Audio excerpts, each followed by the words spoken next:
BA द्वितीय वर्ष second paper और चैप्टर दूसरा राष्ट्रीय आय व राष्ट्रीय लेखांकन में अंतर।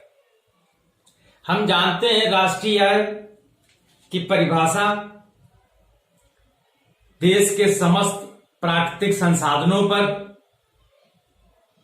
श्रम व पूंजी के द्वारा जो एक वर्ष में वस्तुओं और सेवाओं का उत्पादन होता है उसका मौद्रिक मूल्य राष्ट्रीय आय कहलाता है।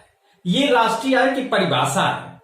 अब राष्ट्रीय आय का मापांकन या राष्ट्रीय आय की गणना किस प्रकार से की जाएगी, तो राष्ट्रीय आय की गणना की जो विधि है वो राष्ट्रीय आय लेखांकन विधि कहलाती है।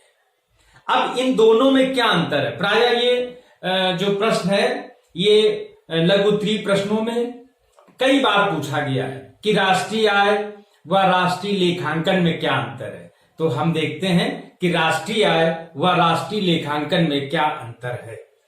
पहला, राष्ट्रीय आय एक वर्ष की अवधि में देश के अंतिम वस्तुओं और सेवाओं की मौद्रिक माप है। राष्ट्रीय आय क्या है? एक वर्ष की अवधि में किसी देश में जो अंतिम वस्तुएं व सेवाओं का निर्माण किया जाता है या निर्मित होती हैं उनका मौद्रिक माप क्या कहलाएगा? राष्ट्रीय आय कहलाएगा। अब राष्ट्रीय आय लेखांकन क्या है? तो राष्ट्रीय आय लेखांकन है, राष्ट्रीय आय लेखांकन राष्ट्रीय आय की सांख्यिकी कथन व सारणियां। राष्ट्रीय आय लेखांकन में क्या है? राष्ट्रीय आय की जब गणना की जाती है तो उन गणना करने में कई प्रकार की जो सारणी बनाई जाती है। तो राष्ट्रीय आय लेखांकन क्या है? सांख्यिकी कथन है और सारणी है। दूसरा बिंदु देखते हैं, राष्ट्रीय आय एक देश की सुख समृद्धि का सूचक है। हम राष्ट्रीय आय की गणना कर लें तो राष्ट्रीय आय की गणना से हम तुलनात्मक रूप से एक देश की दूसरे देश से तुलना कर सकते हैं। वहां की सुख समृद्धि, वहां के जो आर्थिक विकास का जो स्तर है उसकी भी तुलना कर सकते हैं। तो राष्ट्रीय आय की क्या है? एक देश की सुख व समृद्धि का सूचक है। अब इसमें दूसरे बिंदु में क्या है कि राष्ट्रीय आय लेखों से अर्थव्यवस्था के कार्य निष्पादन की जानकारी मिलती है। राष्ट्रीय आय लेखों से अर्थव्यवस्था के कार्य निष्पादन की जानकारी मिलती है। अर्थात राष्ट्रीय आय लेखांकन से ये पता चलता है, ये हमें जानकारी मिलती है कि उस अर्थव्यवस्था में, किसी देश की अर्थव्यवस्था में कितनी जीडीपी है और उसकी ग्रोथ रेट क्या है। तीसरा बिंदु है, राष्ट्रीय आय लेखांकन से देश की वर्तमान स्थिति का पता चलता है। तीसरी स्थिति बिंदु जो है, जो राष्ट्रीय आय लेखांकन व राष्ट्रीय आय में अंतर स्पष्ट करता है, वह बिंदु है तीसरा बिंदु जो कह रहा है कि राष्ट्रीय आय से एक देश की वर्तमान स्थिति का पता चलता है।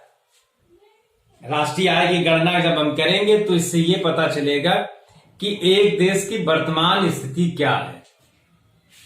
इसमें राष्ट्रीय आय लेखांकन का तीसरा बिंदु है कि राष्ट्रीय आय लेखों से अर्थव्यवस्था के विभिन्न क्षेत्रों के मध्य अंतर संबंधों का ज्ञान होता है।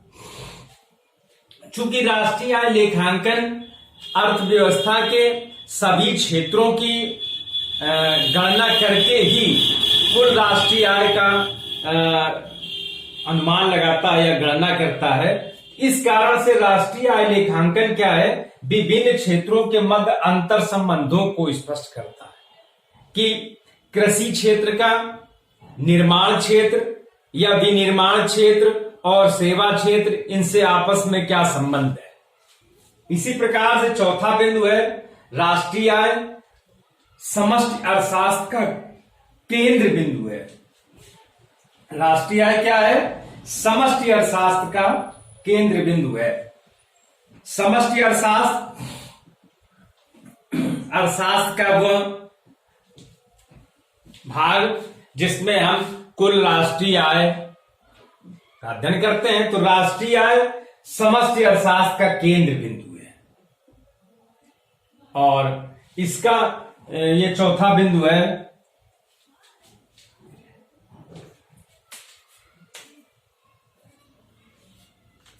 यह राष्ट्रीय आय आकलन की एक सांख्यिकी विधि है। राष्ट्रीय आय लेखांकन केवल राष्ट्रीय आय गणना की एक विधि है। तो इन 4 बिंदुओं के माध्यम से, इन 4 बिंदुओं के द्वारा हम राष्ट्रीय आय व राष्ट्रीय आय लेखांकन के अंतर को स्पष्ट कर सकते हैं कि राष्ट्रीय आय और राष्ट्रीय आय लेखांकन में क्या अंतर है। और ये लघु उत्तरीय प्रश्न कई बार पूछा गया है वार्षिक परीक्षाओं में। इस प्रकार से हम इन 4 बिंदुओं के द्वारा इन दोनों के मध्य अंतर को स्पष्ट कर देंगे। धन्यवाद।